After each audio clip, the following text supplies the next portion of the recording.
It's all a bit beige, isn't it? I mean, the background's beige. His shirt looks a bit beige. His face looks a bit beige. It's all a bit beige.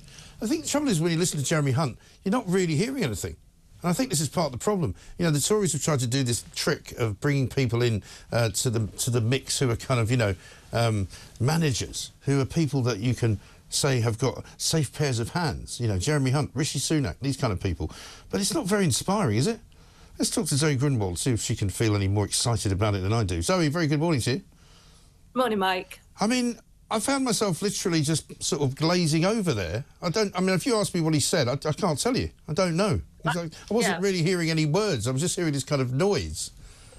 I completely agree with you. I mean, there is one way of delivering a speech, and you would hope that you would try and inject a bit of levity into it, make it sound a bit more exciting. I mean, it just sounds incredibly beige. I think you're right.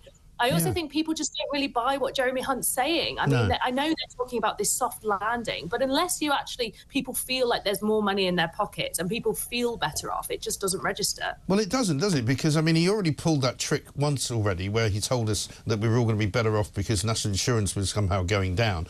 But then it happened and nobody felt any better off, largely because some of them were actually in a higher tax bracket.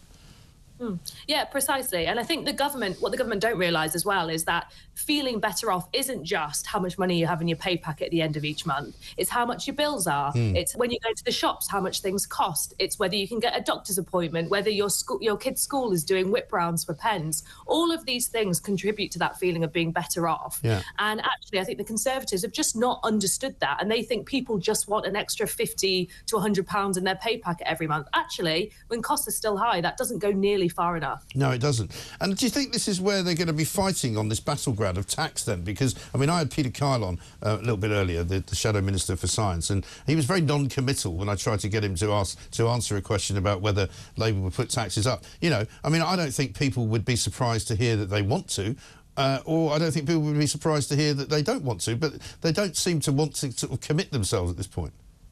No, because for Labour, tax rises are, you know, they're the poison pill, really. That's what the Tories always throw about Labour. They will put the price of your taxes up and they won't deliver anything back. Now, actually, public opinion over the last few years has actually slightly drifted more in favour of tax rises. I think people see the state of the NHS, they see the state of schools, and they think actually some of these things could do with more money. But the point is people want, you know, value for money. Yes. They want a return on that. They want to see that make a difference. So people generally don't mind paying a bit more if they're sure that they're going to get something back from it. The problem with the Conservatives is they just think that people just want more money in their pocket, and I'm not sure that's the case. Right. I mean, I think what a lot of people say to me anyway is that it's not just about more money in the pocket, but they want to see some kind of growth in the economy as well. So they want to have, you know, the opportunity, perhaps, if they're small businesses, to maybe be rid of some of the red tape that prevents them from doing so well.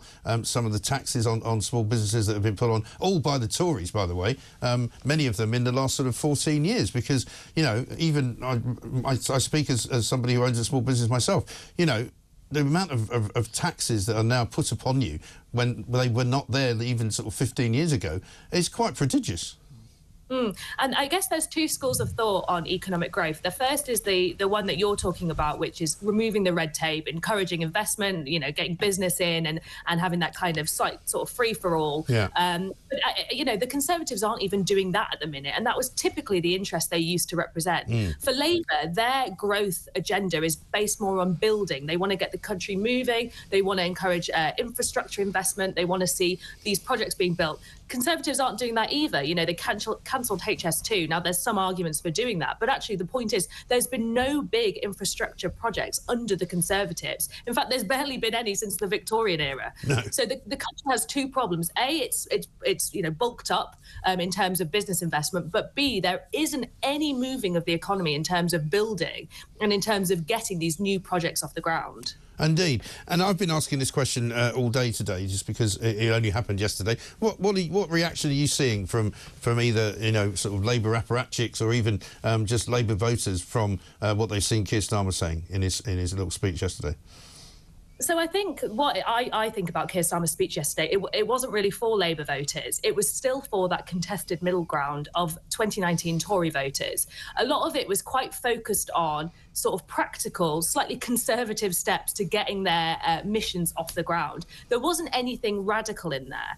And although I think Labour voters, many of them, are encouraged by Keir, they feel like they're finally going to get a shot at government, some of them will be holding their noses and voting Labour because they think it's better than the Tories, but they're not entirely convinced that what Keir Starmer is offering at the minute has the potential to actually turn around the issues that Britain's facing. And what was really missing from his speech yesterday was some of the workers' rights stuff, building, house building, anything to do with kind of relieving poverty. Those are the kind of things that the core Labour voters want to see. So although it's not meaning Starmer is hemorrhaging support, I don't think it's exciting that those kind of Labour voters in the way that previous speeches at this point had done. Yeah, because I don't think he's sort of set any fires burning. He hasn't really done anything or said anything, but he had to deny that he was kind of rowing back on some things, including workers' rights and as you say, house building. Stay where you are if you don't mind, Zoe. We've got a caller called Tony who's in Essex who wants to say something about Labour. Tony, very good morning to you.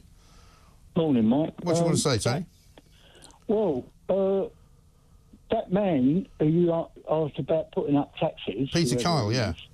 Yeah, he answered the question, didn't he? By saying he didn't answer. No, he didn't. So that's the answer, isn't it? Well, he didn't want to be committed to... He was very good at not answering the question. I mean, he was quite erudite about how he didn't answer the question, but he didn't give us anything to hold on to. I don't know whether they're going to raise taxes or not. But I don't think he was good at answering anyway. No. Because he didn't give either way. You ask someone a question, yes or no, right. They have to answer yes or no. Yes. But he didn't answer anything. So what it is, by him not answering, was the answer. Yes. They're going to put up taxes. Yes, well, maybe you may well be right. Tony, thanks very much indeed. I mean, Zoe, these are the kinds of questions that people want answers to. And unfortunately, politics, and that's the business you're in, is the only area, really, I think, where you don't answer a question. I mean, you must spend your life asking politicians questions. And when you find somebody that actually does answer it, it's a sort of like a hallelujah moment, isn't it?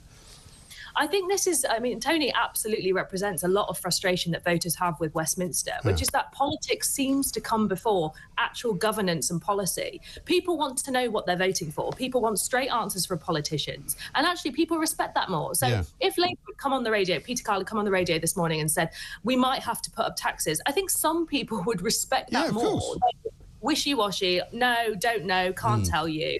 That contributes to this feeling that politicians just don't tell the public the truth.